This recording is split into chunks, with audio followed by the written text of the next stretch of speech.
नाम आना चाहिए, लेकिन जो नाम लिखे गए उसने नाम जो है साहिब ने नाम लिखे, उसने उनका नाम नहीं लिखा। साहिब को भी बाद में बताएंगे, क्योंकि बहुतों का आना चाहिए। मैं देख रहा हूँ ये सारे अपने साथी, मगर समय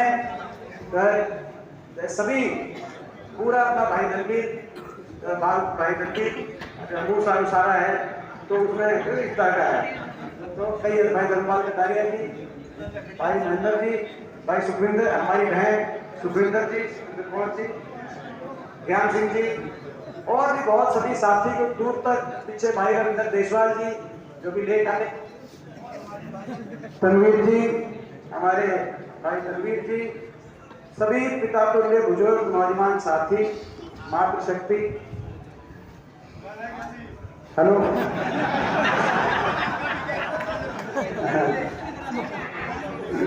तो भाई वो मैंने तेरे 1 लाख का छोड़ा था हमारा भाई जो है ना, एक का तो लाना बाद में देखेंगे। तो सभी जो है ना पिता तुल्य बुजुर्ग नौजवान साथी, मातृशक्ति, आज जींद में वर्कर मीटिंग में आप सब यहाँ पे आए और इतनी बड़ी संख्या में आए। और ये भी एक रिकॉर्ड की बात है, कि सही कह रहे थे दानी साहब ने, एक बात सही कही अरोड़ा साहब ने भी, कि परसों शाम को रात को 9-10 बजे मेरे को पता चला कि भाई वर्कर मीटिंग है, कि भाई आज की वर्कर मीटिंग रखी हुई है। मेरा प्रोग्राम नहीं था, अरोड़ा साहब ने और दानी साहब ने वर्कर मीटिंग रखी थी। मेरे को वैसे बता रहे थे कि परसों हमारी जींद में वर्कर मीटिंग। मैंने फिर अपना प्रोग्राम देखा, तो प्रोग्राम था भी तो दिन खाली है, कोई काम नहीं है, मतलब कोई कहीं का प्रोग्राम नहीं। तो मेरा भी जी कर गया, मोबाइल जींद की वर्कर मीटिंग है, सबसे मिलेंगे, सबसे मिल लेंगे। मेरे को हालांकि कहा, अंकल ने कहा, दानी साहब ने, अरोड़ा साहब ने कहा कि कोई जरूरत, कोई आवश्यकता नहीं है जी, हमारी तैयारी पूरी। मैंने कहा वो तो एक अलग बात है, मैं कोई तैयारी के लिए नहीं हूँ, मैं तो केवल सबसे, मैं भाई जन्म मिलन 8 तारीख को रहेगा, लेकिन अपना जन्म मिलन तो 24 घंटे का है। वहाँ पर मेरे को खाने सबसे राम राम हो जाएगी और सबसे मिलने का अवसर मिलेगा। लेकिन कल फैसला हुआ ना, तो पहले और मेन लीडर्स थे उनकी मीटिंग थी, कल सुबह बात हुई। कल सुबह मैंने कहा कि मैं आ जाऊँगा, तो मतलब कल में केवल मैसेज पे, कल मैंने सुबह इनको कहा था, तो कल शाम तक मैसेज पहुंचा होगा जींद की भाई जींद में। तो ये जो आज इतनी बड़ी संख्या में आप आए हो, ये प्रतीक इस बात का है कि हरियाणा प्रदेश में परिवर्तन तय है। बीजेपी जेजेपी एक खट्टर सरकार जा रही है और हुड्डा साहब के नेतृत्व में कांग्रेस पार्टी की सरकार आ रही है।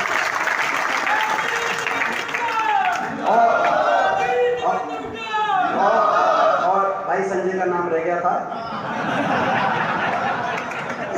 तो भाई, और ये लड़ाई, ये संघर्ष हम हरियाणा में परिवर्तन के लाने के लिए क्यों कर रहे हैं? हरियाणा के भविष्य को बचाने के लिए, हरियाणा को विकास, भाईचारा, खुशहाली, समृद्धि के रास्ते पे लेके जाने के लिए ये लड़ाई लड़ी जा रही है। क्योंकि 9.5 साल पहले सरकार आई हरियाणा में, 10 साल उससे पहले कांग्रेस की सरकार रही हुड्डा साहब के नेतृत्व में। 10 साल जो हरियाणा देश में विकास दर में नंबर 1 था। हम प्रति व्यक्ति आय में कांग्रेस की सरकार में, हुड्डा साहब की नेतृत्व वाली सरकार में प्रति व्यक्ति आय में हम नंबर 1 थे। हरियाणा प्रदेश प्रति व्यक्ति निवेश में नंबर 1 थे। खिलाड़ियों के मान सम्मान में देश में हरियाणा का उदाहरण दिया था। किसान के कल्याणकारी हितों के फैसले में, चाहे 1600 करोड़ के किसान के बिजली के बिलों की माफी का फैसला हो, चाहे कोऑपरेटिव का 2200 करोड़ का कर्जे माफी का फैसला हो, चाहे कोऑपरेटिव का काला कानून जिसमें जमीन की नीलामी और गिरफ्तारी उसको खत्म करने की बात आई हो, देश में हरियाणा का नाम, चाहे भूमि अधिग्रहण कानून में रॉयल्टी की 33 साल के फैसले की बात हो, देश में हरियाणा का नाम दिया। गरीब की कल्याणकारी योजनाओं में 100 गज का प्लॉट का फैसला हो, 4 लाख परिवारों को जो मिले, चाहे इंदिरा आवास योजना का फैसला हो, 3.5 लाख परिवारों को मकान जो मिले, चाहे 20 लाख बच्चों को सरकार के स्कूल में वजीफे की बात हो, चाहे पीने के पानी टंकी टूटी की व्यवस्था की बात हो, देश में चाहे बड़े बुजुर्गों की पेंशन की बात हो, जो उस समय देश में सबसे ज्यादा 10 साल तक हरियाणा में रही, किसान की बात हो, गरीब की बात हो, विकास की बात हो, खिलाड़ी की बात हो, और 10 साल अमन चैन शांति की बात हो, 10 साल तक कभी हरियाणा में जो कांग्रेस की सरकार रही, भाईचारे में आपस में कभी खरोच भी नहीं आई, ना धर्म की ना जात पात की बात हुई हरियाणा में। 10 साल अमन चैन, ना किसी वर्ग को धरने पे बैठना पड़ा, ना खिलाड़ियों को बैठना पड़ा, ना कर्मचारियों को बैठना पड़ा, ना किसान को बैठना पड़ा, ना सरपंचों को बैठना पड़ा। 10 साल किसी वर्ग की कोई बात आई तो बातचीत करके उसका समाधान हुआ। ना पुलिस को कभी लाठीचार्ज, गोली चलाने की बात तो दूर की बात है, पुलिस को 10 साल लाठी नहीं चलानी पड़ी हरियाणा में। लेकिन उसके बाद एक नारा आया, अच्छे दिन लाएंगे, महंगाई कम कराएंगे, किसान की आमदनी दुगनी कराएंगे, 15 लाख बैंक खाते में आएंगे। बड़े बड़े नारे दिए गए और अच्छे दिनों के नारे थे। नारों को देखते हुए लोगों ने सोचा कि भाई सरकार बदल के देखते हैं, शायद और अच्छे आज दिन आए।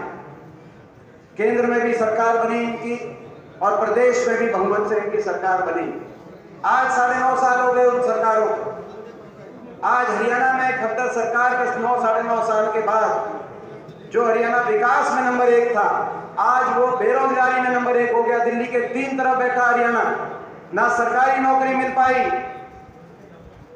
जैसे कि बता रहे थे दानी साहब, सरकारी नौकरी में या तो पद समाप्त कर दिए गए, जो इनकी पॉलिसी चल रही है। बड़े उद्योगपति घरानों के हवाले सरकारी संपत्तियां की जा रही हैं, रेलवे से लेकर एयरपोर्ट से लेकर पोर्ट तक, या तो सरकारी नौकरी समाप्त कर दी गई।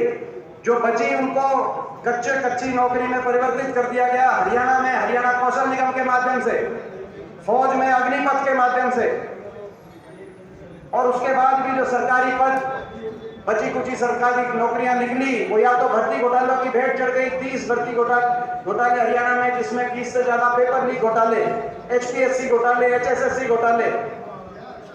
पर्ची खर्ची की बात करने वालों के दफ्तरों में, HPSC के दफ्तर में 1.25 करोड़ रुपए की बरामदगी हुई दफ्तर के अंदर। वो या तो भर्ती घोटालों की भेंट चढ़ गई।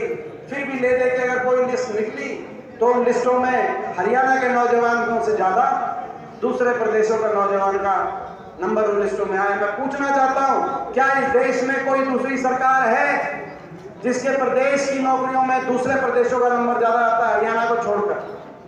अगर नहीं है तो हरियाणा में ऐसी सरकार कैसे आए?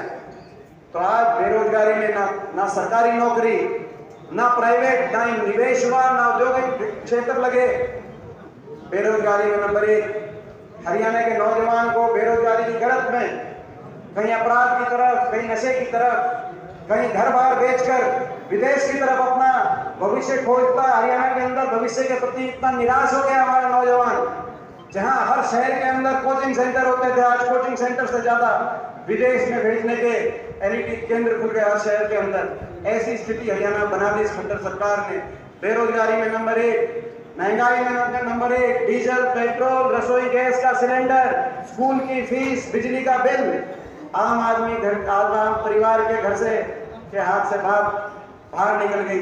महंगाई में, बेरोजगारी में, अपराध में, भ्रष्टाचार में, और भ्रष्टाचार ऐसा खुला भ्रष्टाचार, ऐसी सरकार जो बनी भ्रष्टाचार के आधार पे हो,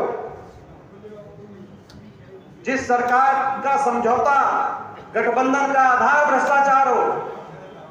2019 में लोगों ने नकार दिया था इस खट्टर सरकार को, लोग इतने दुखी थे। इनने नारा दिया था 75 पार का, आपको याद होगा, बीजेपी ने। खट्टर साहब कहते थे 75 पार, और जेजेपी पार्टी कहती थी दुष्यंत चौटाला बीजेपी को करो जमुना पार। कहते थे कि नहीं कहते थे? एक कहता था 75 पार, दूसरा कहता था जमुना पार। इलेक्शन का नतीजा आते दोनों बन के जमा पक्के यार। और हरियाणा में बना दी भ्रष्ट सरकार। कह दिया कि भाई 5100 बुढ़ापा पेंशन के पे समझौता कर रहे हैं। केंद्रीय गृह मंत्री के घर, अमित शाह साहब के घर प्रेस कॉन्फ्रेंस करके कह दिया हमने समर्थन दे दिया बीजेपी को। लोगों से विश्वासघात करके बीजेपी के खिलाफ वोट ली थी, मगर समर्थन दे दिया कि 5100 पेंशन करेंगे। हमने कहा था, हुड्डा साहब 31 विधायकों के साथ दिल्ली में प्रेस कॉन्फ्रेंस की, हम 5100 पेंशन 1 नवंबर से करेंगे, क्योंकि हमारा भी घोषणा पत्र के अंदर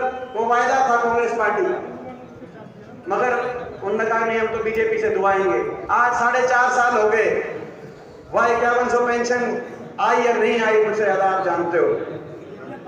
5100 की पेंशन का समझौता नहीं था, भ्रष्टाचार का समझौता था, हरियाणा को लूटने की छूट का समझौता था, भ्रष्टाचार की फाइलों को बंद कराने का समझौता था, महकमे बांटने का समझौता था। शराब का महकमा किसके पास आया, एक्साइज का महकमा किसके पास आया, पंचायत का महकमा किसके पास गया, माइनिंग का महकमा किसके पास गया, कौन किस महकमे से कैसे लूटेगा, इस बात का समझौता था। और हम तो विपक्ष में हैं, हम क्या बताएं पूरी लिस्ट। आपके खुद के विधायक दादा गौतम बता देंगे, जिनने पहले दिन कह दिया था खोपड़ पड़ गया, सरकार में 1 लाख जिनने लग रहा है। गया था कि नहीं गया था? इससे खुला भ्रष्टाचार का उदाहरण देश में नहीं मिलेगा, इससे खुला राजनीतिक विश्वासघात का उदाहरण देश में नहीं मिलेगा। महाराष्ट्र से आवाज आई, जब ये समझौता हुआ महाराष्ट्र से आवाज आई शिवसेना की कि भाई हमारे यहाँ कोई जेजेपी नहीं, हमारे यहाँ कोई दुष्यंत चौटाला नहीं, महाराष्ट्र में जब सरकार, तो ऐसा उदाहरण हरियाणा की राजनीति को कलंकित किया। भ्रष्टाचार, महंगाई, बेरोजगारी, विकास की पटरी से उतार दिया हरियाणा। लेकिन इस सबके बावजूद ये हरियाणा हमारा बड़ा दिल है, हम ये सब सहन कर लेते, लेकिन ये एक ऐसी सरकार भी आई, काम ना करते तो भी हम काम चलाते, लेकिन इन्होंने तो काम बिगाड़ दिया। हर व्यक्ति का, हर वर्ग का अपमान करने का काम किया। 1 साल तक किसान बैठा रहा, 750 किसानों की जान चली गई। देश के इतिहास में आजादी के बाद कोई ऐसा आंदोलन दुनिया के इतिहास में जहां 1 साल तक धरनों पे लोग बैठे हों, हर रोज उन धरनों से शव वापस आते हों और देश की सरकार उनका तिरस्कार करती हो, उनका मजाक बनाती हो, उनका अपमान करती हो। मेरा सौभाग्य है कि मैं पिछले 20 साल से देश की संसद का सदस्य हूं। आपके आशीर्वाद से शायद मेरी उम्र में इतना अवसर किसी को ना मिला हो, लेकिन मेरा दुर्भाग्य था कि मैं जब ऐसे समय में मैंने वो नजारे देखे देश की उस पंचायत में, जब हरियाणा से 15 सांसद किसान आंदोलन के समय, जिसमें 10 लोकसभा के, 5 राज्यसभा के, 15 में से 14 भाजपा के सांसद हैं, लेकिन जब हम उठ के बात करते थे कि किसान आंदोलन की बात, किसान की मांग मानने, किसान को मांग नहीं तो कम से कम इनको इंसान मानने, कोई सहानुभूति के 2 शब्द कहते, तो सारी बीजेपी, पूरी देश की बीजेपी उठकर अपमानित शब्दों का प्रयोग करती थी, निशाने पे मुझे लेती थी। उस पंचायत में क्या क्या सहा होगा, क्या क्या उस समय दिल में क्या क्या भावनाएं रही होंगी, आप अंदाजा लगा सकते हैं। उससे 5-10 किलोमीटर दूर हमारे काका ताऊ, हमारे बड़े बुजुर्ग सारे बैठे थे, और जब अंदर लड़ाई लड़ता था तो सारी बीजेपी उठकर निशाने पे लेती थी। इन्होंने तो अपमान किया, केवल किसान का अपमान किया, कर्मचारी गए ओल्ड पेंशन स्कीम के लिए, उन पे लाठियां चलाई, उनका अपमान किया। मजदूर गया, मनरेगा का मजदूर अपना मानदेय बढ़ाने के लिए करनाल में, उन पे लाठीचार्ज हुआ। सफाई कर्मचारी, ग्रामीण चौकीदार पंचकुला में गए, उन पे लाठीचार्ज हुआ। हमारे खिलाड़ी 50% से ज्यादा मेडल हरियाणा खिलाड़ी लाने का काम एक उदाहरण से किया था हुड्डा साहब ने। पूरे देश का झंडा ऊपर जाता था, गौरव आपके और हमारे दिल के अंदर, देश का नाम ऊपर होता था। लेकिन इससे इस बात से भी कुछ लोगों को तकलीफ थी। हमारे जब खिलाड़ी बैठे, हमारी महिलाएं, हमारी बेटियां दिल्ली के अंदर, कौन भूल सकता है कैसे घसीट घसीट करके ओलंपिक विजेता हमारी बेटियों को घसीटने का काम किया। और जब वो काम किया जा रहा था तो ना मुख्यमंत्री जी की जबान खुली, ना कोई केंद्रीय किसी मंत्री की, किसी प्रधानमंत्री की।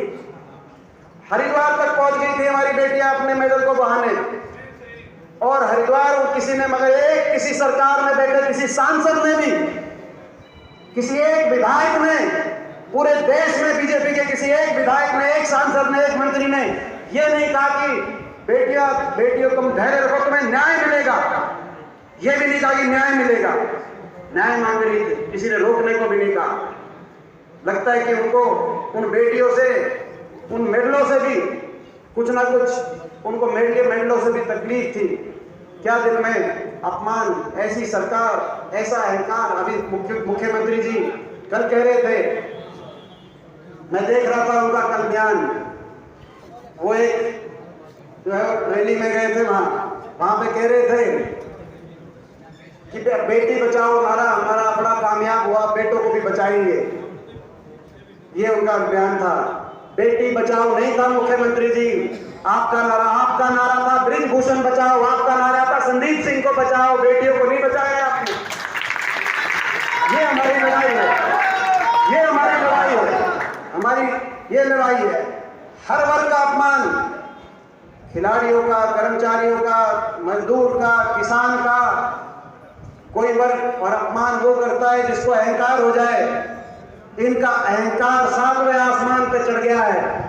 एक लड़ाई है, मैं आपसे पूछना चाहता हूं, इनके अहंकार को इस 7वें आसमान से धरती पे लगाने की लड़ाई है, उसमें आपका साथ चाहिए। ये लड़ाई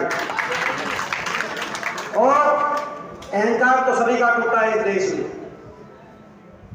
और अब हमारा जन मिलन कार्यक्रम 8 तारीख को लगातार हाथ से हाथ जोड़ो प्रोग्राम में बधाई देना चाहता हूं। मैं जींद वासियों को बधाई देना चाहता हूं कि आपने यहां विपक्ष आपके समक्ष प्रोग्राम, ऐसे समय में जब किसान आंदोलन और कोरोना काल भी था और किसान आंदोलन भी चल रहा था, कोई राजनीतिक आदमी खुद अपने आप को चंडीगढ़ अपने बड़े बड़े घरों में आइसोलेट करे बैठे थे, ठीक बात है ना। उस समय आपने यहाँ विपक्ष आपके समक्ष प्रोग्राम जो है यहाँ जींद में, यहाँ से ताकत मिली और उसके बाद लगातार हर प्रोग्राम में आज पूरे प्रदेश में हर लोकसभा क्षेत्र के अंदर 9 लोकसभा क्षेत्र के अंदर विपक्ष आपके समक्ष प्रोग्राम पूरा हो गया। और अब जन मिलन प्रोग्राम चल रहे हैं।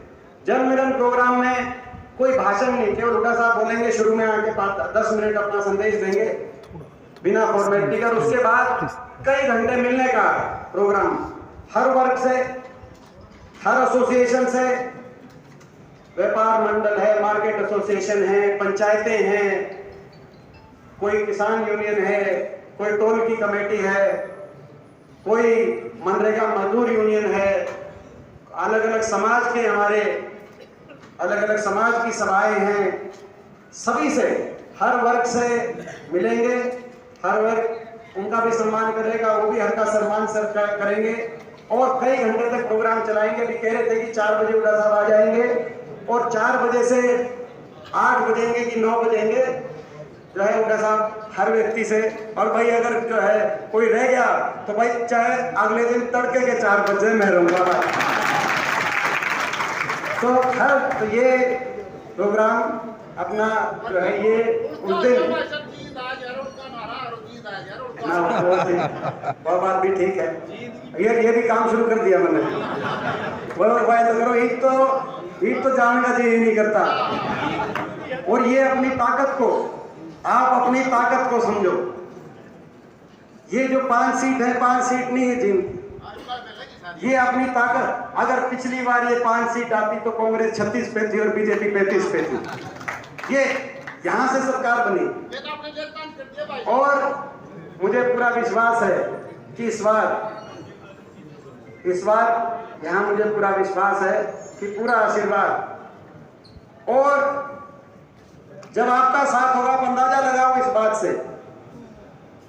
अभी बता रहे थे भाई प्रमोद ने, भाई वीरेंद्र ने कई बड़ी बड़ी प्रेरणा की बात बताई।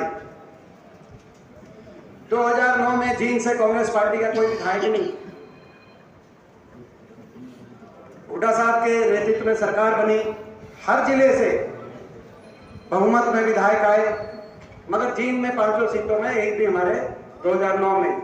लेकिन आप अंदाजा लगाओ कि जब आप इस बात का अंदाजा लगाओ कि हाँ, तो जब आप इस बात का अंदाजा लगाओ कि जब बात आई यूनिवर्सिटी बनाने की चौधरी रणवीर सिंह जी के नाम से,